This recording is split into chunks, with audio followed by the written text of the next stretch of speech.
Visakhapatnam ఎన్జీజీఓఎస్ colony Shri Shri Shri వైభవ వెంకటేశ్వర స్వామివారి దివ్యక్షేత్రం ఉత్తర ద్వారం.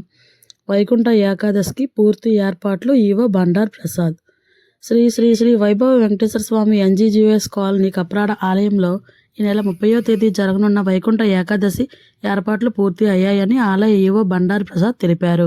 ఆ రోజు ఉదయం 6 గంటల నుండి రాత్రి చివరి భక్తుల వరకు సర్వదర్శనం నిర్వహిస్తామని చెప్పారు. నమో వైభవ వెంకటేశాయ. విశాఖపట్నం మురళీనగర్ ఎన్జీజీఓఎస్ కాలనీలో వేంచేస్తున్న శ్రీ శ్రీ శ్రీ వైభవ వెంకటేశ్వర స్వామివారి దివ్యక్షేత్రంలో ధనుర్మాస ఉత్సవాలలో భాగంగా అత్యంత కీలకమైనటువంటి ఉత్సవం, ప్రజాదరణ భక్త ఆదరణ పొందిన ఉత్సవం ముక్కోటి ఏకాదశి. ఈ ముక్కోటి ఏకాదశి సందర్భంగా శ్రీవారి దివ్యక్షేత్రంలో శ్రీ పాంచరాత్ర ఆగమ విధానంలో అర్చనాది కార్యక్రమాలు నిర్వహింపబడతాయి. ఈ ముక్కోటి ఏకాదశి పర్వదినం నాడు దర్శించుకుంటే చాలా విశేషమైనటువంటి ఫలితాలు ఇస్తాయని ఆగమ శాస్త్రాలు తెలియజేస్తున్నాయి. మధుకైటభులు అనేటువంటి రాక్షసులని సంహరింపజేసి వారికి ఉత్తమ గతులు కలిగేందుకు ప్రార్థన చేయగా వారికి ఉత్తరద్వార దర్శనం, ఉత్తరాభిముఖంగా వైకుంఠ ప్రాప్తిని స్వామి కలిగించాడని ఇతిహాసం చెప్తుంది. శ్రీ ప్రశ్న సంహిత ఇత్యాది తెలియజేస్తాయి. తదనుగుణంగా వారి కోరిక ప్రకారంగా వారికి ఉత్తరద్వార దర్శనం ఇచ్చాడు స్వామి. వాళ్ళు మళ్ళా కోరి స్వామిని మళ్ళా మా ఒక్కరికే కాదు లోకంలో అందరూ ఉద్ధరింపబడాలని ప్రార్థన చేస్తే లోకంలో ఎవరైతే విష్ణు దేవాలయాలకు సంబంధించిన ఆరాధన సేవా కైంకర్యం జరుగుతాయో ఆ దేవాలయాల్లో ఉత్తరాభిముఖంగా శ్రీ భూసమేతుడైన శ్రీమన్నారాయణుడు వేయించేసి ఉంటే ఆ ఉత్తర ద్వారం నుంచి మనం ప్రవేశించి స్వామిని దర్శించుకోవడం వల్ల అందులో ఏకాదశితో కలిసి ఉన్న గడియల్లో దక్షిణాయనం పూర్తవుతూ ఉత్తరాయణం రావడానికి దగ్గర ఉన్న మధ్యకాలంలో ఈ దర్శనం సర్వ విధముల శ్రేయస్సుని కలిగిస్తుంది. విద్యావంతులకి విద్యని, అలాగే వివాహం కావలసిన వాళ్ళకి వైవాహిక యోగాన్ని, అలాగే కుటుంబాలతో వచ్చి దర్శనం చేసుకోవటం వల్ల సమైక్యభావం, ఇలా ఎన్నో కోణాలలో ఈ ముక్కోటి ఏకాదశి ఇహము పరము మనం జీవిస్తూ ఉండగా కావలసిన సుఖాన్ని ఇస్తుంది. తదనంతరం మోక్ష ఏకాదశిగా పేరుగాంచింది ఏకాదశి. ఈ ఏకాదశి నాడు మురారిని అనే రాక్షసుని సంహరించడం చేత వారి ప్రార్థన మేరకు ఉత్తరాభిముఖంగా స్వామి దర్శనమిచ్చాడని ఇది కూడా ఒక ఇతిహాసం ఉన్నది. ఇలా ఎన్నో విశేషములైనటువంటి స్థితిలో ఈ ఏకాదశి సూర్యుడు ధనురాశిలో ప్రవేశించిన తర్వాత వచ్చిన శుద్ధ ఏకాదశి ముక్కోటి ఏకాదశిగా పరిగణింపబడతారు. ఈ సందర్భంగా అయ్యవారి సన్నిధిలో ఆగమ పరిధిలో ఆరాధనాది అర్చనాది కార్యక్రమాలు నిర్వహింపబడతాయి. 3 గంటలకు సుప్రభాత సేవా కైంకర్యం జరుగుతుంది. అలాగే గోవు దర్శనం, గోపృష్ఠ దర్శనం, కన్యా దర్శనం, దర్పణ దర్శనం ఇవే వైదిక విధానంలో జరుగుతాయి. వేద పండితులు వచ్చి వేద ఘోష చేయడం జరుగుతుంది, వేద విన్నపం చేస్తారు. అనంతరం అయ్యవారి ముక్కోటి ఏకాదశి సందర్భంగా ఉత్తరాభిముఖంగా వేయించేస్తున్న స్వామి దర్శనానికని శ్రీ వెంకటేశ్వర స్వామి ప్రధాన రహదారుల వెంబడి తిరువీధి మహోత్సవాన్ని చేసుకొని ఉత్తరాభిముఖంగా ప్రవేశిస్తారు.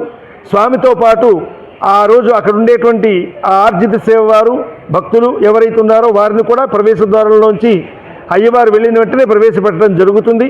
ఇది చాలా విశేషమైనది. ఏ క్షేత్రంలో ఈ ముక్కోటి ఏకాదశి నాడు ఉత్సవం చేసినా ఎన్ని ఏకాదశిలో ఒకసారి అవకాశం ఉన్నా అవకాశం లేకపోయినా వెళ్ళకపోవచ్చు. కానీ ఈ ముక్కోటి ఏకాదశి నాడు మాత్రం ఖచ్చితంగా కుటుంబాలతో ఎక్కడ క్షేత్రంలో ఈ సేవ జరిగినా దర్శించుకుంటే అన్ని విధముల సౌఖ్యాలు కలుగుతాయని ఆగమం. కనుక ఈ సందర్భంగా శ్రీ శ్రీ వైభవ వెంకటేశ్వర స్వామి వారి దివ్యక్షేత్రంలో జరుగు ఈ సేవా కైంకర్యానికి కార్యక్రమానికి మిమ్మల్ని అందరినీ ఆహ్వానం పలుకుతున్నాం. నమో వెంకటేశాయ. ఇది మనకి ఏ అనేది భక్తులకి కల్పిస్తారు స్వామి? ఉదయాన్నే 2:30కి దేవాలయం తెరవడం జరుగుతుంది.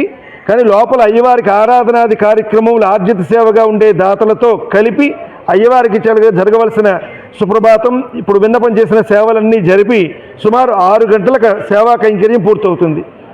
బయట వేచి ఉండే భక్తులకి 6 గంటల నుంచి దర్శనం క్యూలు ప్రారంభమవుతాయి. ఈ ఉత్తర ద్వారం అనేది వెంకటరమూర్తి గుడైనా ఏ టెంపుల్ అయినా అవకాశం కలిగిస్తారా?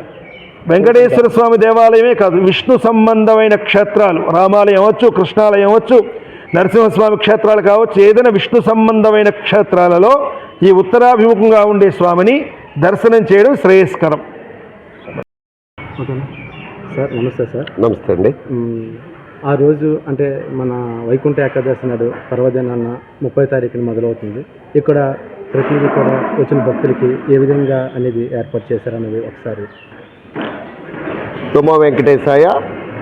శ్రీ వైభవ వెంకటేశ్వర స్వామి దివ్యక్షేత్రంలో 30వ తారీఖు మంగళవారం నాడు వచ్చే ముక్కోటి ఏకాదశిని పురస్కరించుకొని భక్తులందరికీ కావలసినటువంటి ఏర్పాట్లన్నీ కూడా దేవస్థానం పూర్తి చేసింది.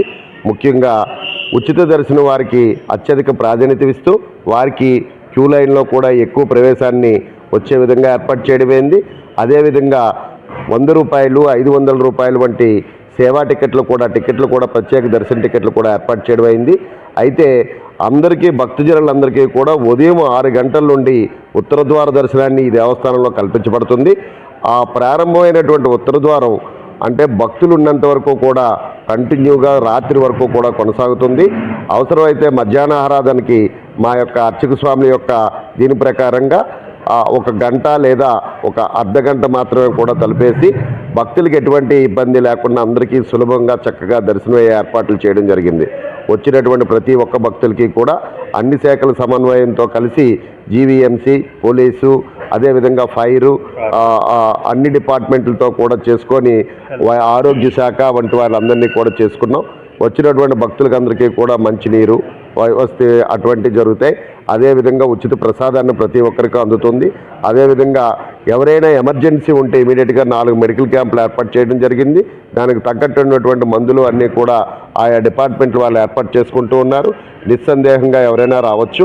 ముఖ్యంగా వృద్ధులు, వికలాంగులు ఎవరైనా ఉంటే వాళ్ళకి 1 గంట నుంచి 2 గంటల మధ్యలో ప్రత్యేకమైన స్లాట్లో వారికి పంపించడానికి ఏర్పాటు చేస్తున్నాం. దివ్యాంగులు ఎవరైనా ఉంటే నేరుగా రాజగోపురం దగ్గరికి వస్తే దివ్యాంగులకి మరియు ఇంకొక ఎవరైనా వారితో పాటు ఉన్నటువంటి ఒక అటెండెంట్కి కూడా దర్శన సౌకర్యం వెంటనే జరిగే విధంగా ఏర్పాటు చేయడం జరుగుతుంది.